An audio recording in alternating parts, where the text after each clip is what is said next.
The world will not be destroyed by those who do evil, but by those who watch them without doing anything. Albert Einstein. And the state of disorder, recognized by all the states that we're seeing now with the absence and non-recognition of governmental structure and order in those states by the influx of illegal immigration, is called anarchy. And therefore the contrast as regards to voting or not voting, doing something or absolutely nothing, if voting changed anything, then they'd make it illegal. And what we're witnessing in real time in 2024 is a governmental, political, economical, illegal immigration tragic comedy. Except ain't a damn thing funny, because you have broken the backs of the American people and citizens in this country with your unfair taxation without proper representation, and yet and still you continue to nickel and dime the American citizens of this country who have been and always will be the cogs in the wheel that keep America turning in this corporation called the United States of America.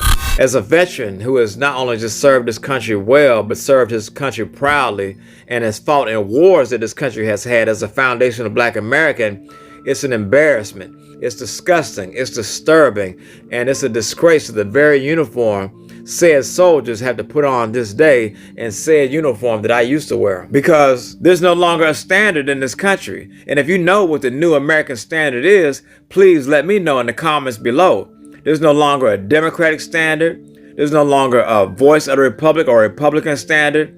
There's a capitalist standard. It's 99% one way and 1% and 0.01% the other way.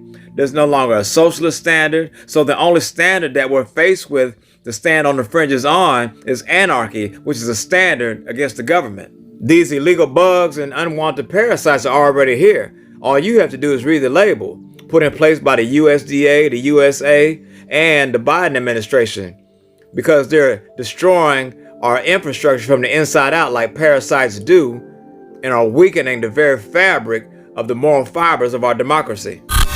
How about taking care of the people that's born here in America first? You don't know if they're felons, if they're drug addicts or what. You just let them come across the border. So what's really the agenda? What's really going on? Who are we fooling? Why don't you take care of the veterans that went in overseas and fought in the war and came back in homeless? Why don't we take care of them first? The first lesson starts in the home, not outside the borders. And then you got the nerve for them to be ungrateful, talking about, oh, they want 10 million, they want that. No, you need to go back home. When I go through stuff, I don't get to pack up and run away and live in the park. I have to take care of my own affairs. Look about all of the vets that is in shelters. Why don't we get them housed first? What are we doing for them? Like Michael Jackson said, what have you done for us lately? So who's really benefiting? At the end of the day, take care of home first. Every family that's working, the husband is taking care of their family first. Then he goes out and does what he has to do. When is America going to get the agenda? Because see, America has a hidden agenda. At the end of the day, they don't care about none of us. Salute! Get to the chopper! From Dog Tags.